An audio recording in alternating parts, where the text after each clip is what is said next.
This is the Late Round Podcast with your host, JJ Zacharisa.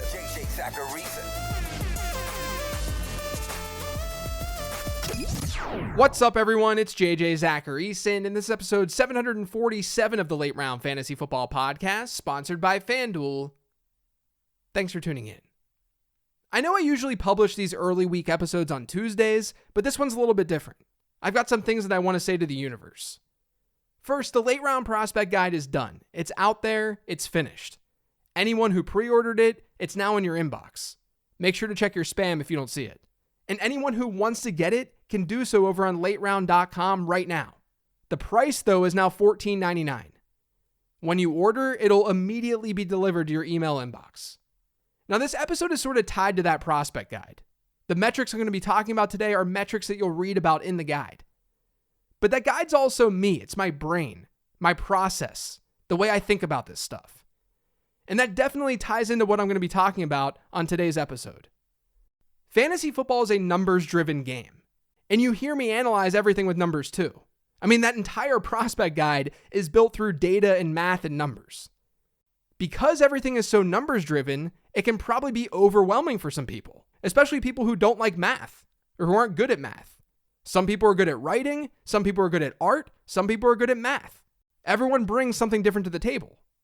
I try my best on this show to make things as consumable as possible. I've said it before and I'll say it again. I'm not really a data scientist. I'm far from the best data analyst out there. I just think that part of my competitive advantage comes in the form of communicating ideas. So I'm going to try to communicate one of those ideas for you today. Something that I've noticed after doing this for over a decade now, which is crazy to say, is how people seem to latch onto ideas and just run with them. A new idea gets thrown out there, and if it's an exciting idea, people immediately want to try it out, which is reasonable. But when there aren't parameters being set around that idea, it's very, very easy for people to then take things to an unintended extreme. A few years ago, I did some research and put together what I called the ambiguous RB1 theory. The theory stemmed from the idea that in the middle rounds of your fantasy drafts, you should be targeting running backs from ambiguous backfields. But on top of that, you should be targeting the team RB1 by ADP over the team RB2. So if there are two Philadelphia Eagles running backs getting drafted in the middle rounds, the one who gets selected earlier is the better bet. That's what the data said. I published that study and I immediately regretted it. What I was trying to say was that we should be targeting ambiguous backfields first and foremost. But given the ADP source that I was using, it seemed like the fantasy community ends up getting those backfields right by ADP more times than not.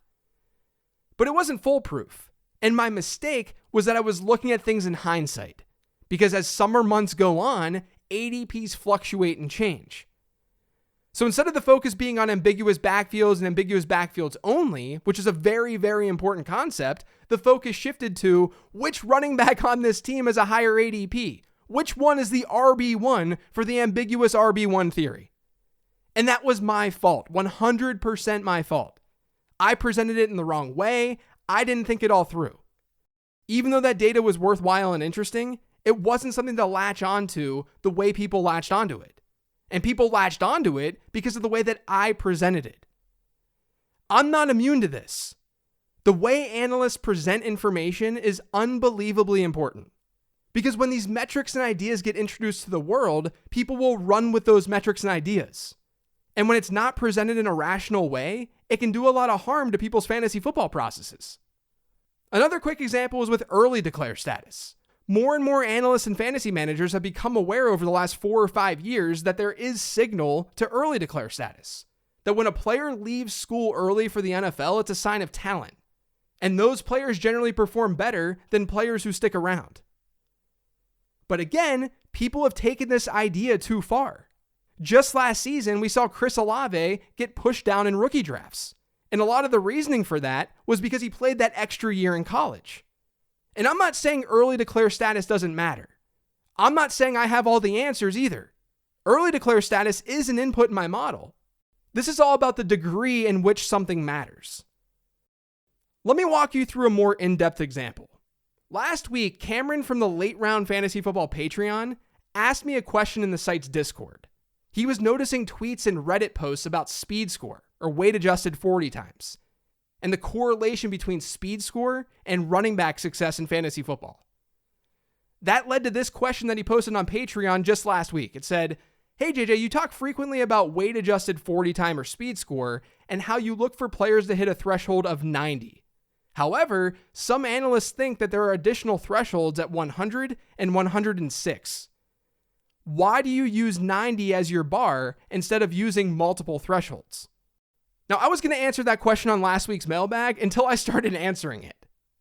And I realized that I had a lot to say. So let's start by answering that question directly. Why is my model's speed score threshold 90 and not 100 or 106? Other analysts think that it should be higher. My prospect models have one goal in mind. They're trying to predict which players are going to be best during the first 3 years of their NFL career. To help with that, I measure prospect scores against a player's average of their top 2 seasons in points per game across their first 3 years in the league. I know that's hard to follow. Let me just explain. Let's say a running back scores 10, 16, and 14 PPR points per game across his first 3 years in the league. We'd throw that low score out of 10, and then we would average out the 16 and the 14, because those are his top 2 seasons. He then would have a best 2-season average of 15 because the average of 16 and 14 is 15. That's what my prospect models are solving. They're trying to find players who score best within that metric. It's all laid out in the prospect guide. Now, just so you know, that number correlates very, very strongly with a player's best season in points per game. So for purposes of keeping this simple, I'm going to focus more on max season PPR points per game today, and that's across their first 3 years in the league, rather than the top 2 seasons average. It's just easier for everyone to follow. I just wanted to be clear about what my model is solving because it is slightly different. Okay, now, when you look at speed scores for running backs, you'll find that there is some correlation between speed score and a player's top season in points per game during his first 3 years in the league. Meaning the higher the speed score, the better that player performed over the first 3 years of his career. But that correlation has a lot of additional factors at play. One issue that you run into with speed score analysis, and it's more than just speed score, but it's what's called base rate fallacy. Base rate fallacy is essentially when people don't take all relevant data into account within their analysis. One of the best base rate fallacy examples out there is that 52% of car accidents happen within 5 miles of someone's home. You hear that and you're like, wow, that's pretty crazy. That's a really high percentage of accidents so close to home. But it's really not that crazy when you consider that the vast majority of driving happens within 5 miles of people's homes. So the more driving that occurs around your home, the higher the chance for an accident to occur. This is similar to what I see with a lot of fantasy analysis, but specifically, let's focus on speed score analysis. You'll see tables, you'll see charts saying that the majority of RB1 seasons in fantasy football are coming from speed scores above 100 or above 106, like you're saying in this question. And that's not wrong. Factually, that's correct. But what's your denominator here? There's a base rate fallacy at play. Because in the end, good running backs are probably going to be more gifted athletes. And good running backs are generally getting drafted earlier, and they're generally then getting more opportunity. And when they get more opportunity, they score more points. So the more gifted athletes are then scoring more points. But it's not necessarily only because they're gifted athletes. Let's dig into this idea a little bit further. Let's focus on running backs drafted from 2011 to 2020 because that allows each running back to have 3 years of NFL experience. And let's just focus on drafted players to keep this simple, not undrafted ones. So all running backs who were drafted during that time frame of 2011 to 2020. 17% of the running backs in that sample who hit a speed score above 106 were able to score 15 or more PPR points per game in at least one season across their first 3 in the league. So 17% of running backs were very good within the speed score metric. And then they went on to give you a low-end RB1, high-end RB2 season in one of their first 3 seasons in the league. Next, when you look at players with a speed score of 100 to 106, that figure drops to about 12%. So things are starting to get worse. When you look at speed scores under 100, that rate is just 7.6%. So only 7.6% of running backs in our sample with a speed score under 100 have given us a 15 plus PPR point per game season across their first 3 in the league. It seems obvious that speed score matters a lot then, right? We've got 17% of players above a 106 speed score to get to 15 PPR points per game. Then it's 12% in the 100 to 106 range. And then it's just 7 to 8% when that speed score is under 100. I mean, again, there is some correlation. It's a weak correlation, but there is some. But you're not getting the full picture when you only focus on speed score and nothing else. You know that group of running backs with a speed score above 106? Their average draft capital was 94, meaning the average player from that group was a top 100 pick in the NFL draft. And I can guarantee you that they're not being drafted that high because they're just fast for their size. When you move into the next group of running backs with a speed score of 100 to 106, the average draft capital falls to 126. So they're getting drafted over 30 picks later. And then of the backs with a speed score lower than 100, their average draft capital is 155. If each group had identical draft capital, that would be one thing, but they don't. Because athletic running backs are generally getting drafted earlier, because they're probably more talented. And if a running back is getting drafted earlier, and if that running back is more talented, then he's going to score more fantasy points. As a result, you see this connection when you only match speed score to fantasy points.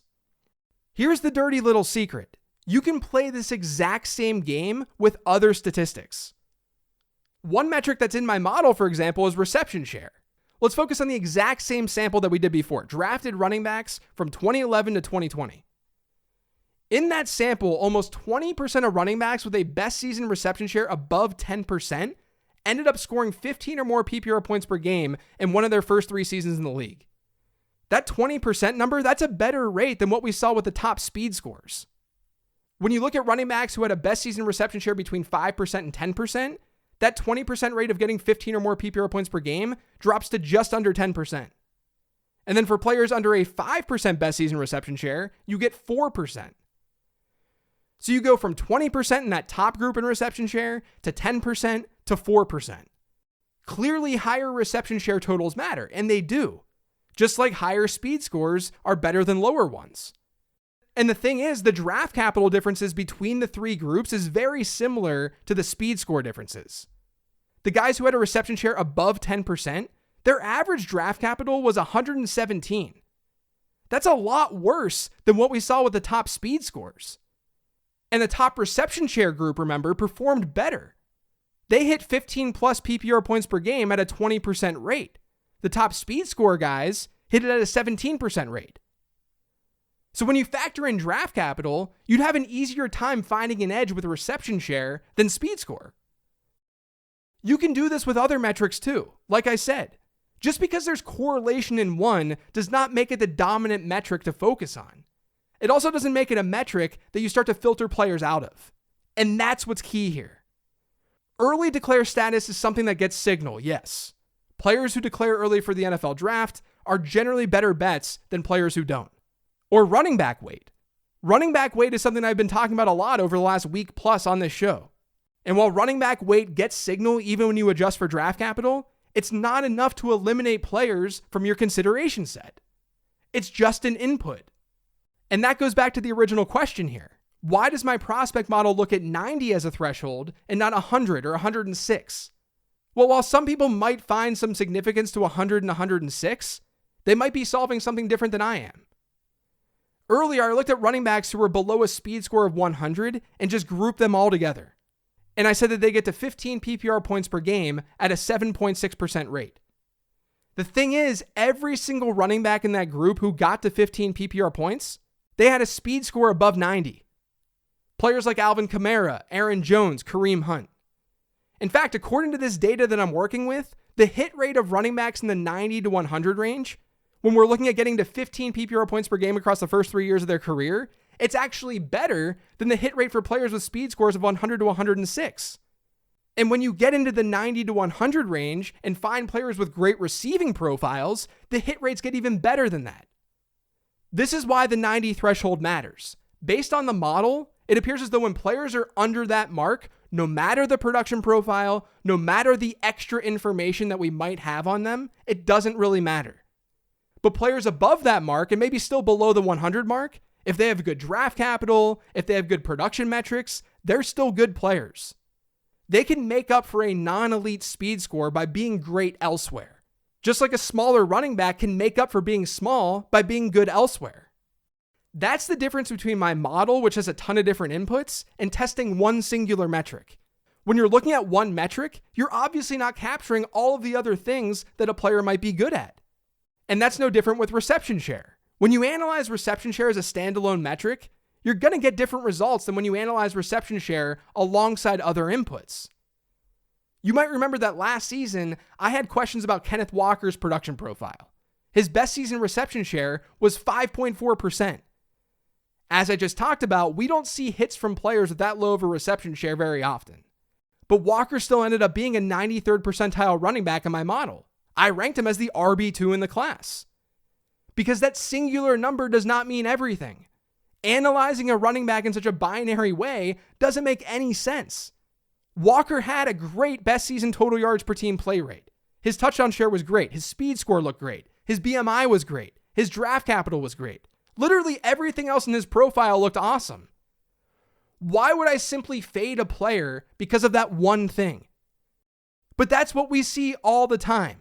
Breakout age is too old, fade him. Player isn't an early declare, fade him. Running back didn't have a speed score of 100, fade him. The fact of the matter is, you can increase your probability of hitting on these guys when you combine all of the things that matter instead of looking at one of the things that matters. I say it all the time, but there's no golden key to fantasy football. There's not one singular metric that you have to abide by when you do your analysis. This is a puzzle, and each puzzle piece is a different input. You're not going to be able to complete that puzzle if you're so focused on just one of those inputs. That's it for today's show, though. Thanks to all of you for listening. If you get subscribed to the Late Round Fantasy Football Podcast, make sure you are by searching for it pretty much anywhere podcasts can be found. And don't forget to follow me on Twitter @LateRoundQB. If you like some of the stuff that I talked about on today's show and you want to hear more, you should seriously check out the Prospect Guide. You can find it on lateround.com. Thanks for listening, everyone. I'll talk to you later in the week.